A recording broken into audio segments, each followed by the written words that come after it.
Hi. I'm just ticked off with Governor Ed Rendell and the legislators in Pennsylvania. During this time of economic despair, Governor Ed Rendell just signed a bill allocating $20 million to build lavish libraries for Senator Arlen Specter and the late Congressman John Murphy. These two individuals have been living on the taxpayers' dime for decades. They provided us service and they were compensated. These two men were not saints. We should not be praising them and honoring them with expensive buildings, especially not now when the U.S. deficit is $13 trillion and rising. Pennsylvania state workers are being laid off all the time. Even if our economy was doing well, this would still be wasteful spending. Longevity in Congress should not be a badge of honor.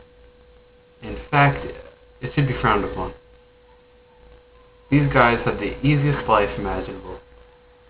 They went to work a few days a week, voted on some bills, had their names put on a few pieces of legislation, went on the Sunday talk shows.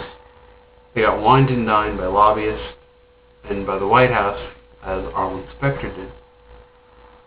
They had deals, low interest rates, deals with mortgages. Nancy Pelosi, deals for her husband, low interest rates for Senator Chris Dodd, as we know, countrywide. But if anybody deserved a $10 million shrine, it should not be these people. It should not be them. It should be real Americans that actually work. Like my father, who saved the lives of New York City residents for over 20 years. This is the moment when we stand up as tax-paying Americans and say, no more. No more will you savages, that's what they are, take advantage of us. No more. Now on a totally different topic. Another thing that has ticked me off, a lot of things lately. But the Democrats they're exploiting the oil spill.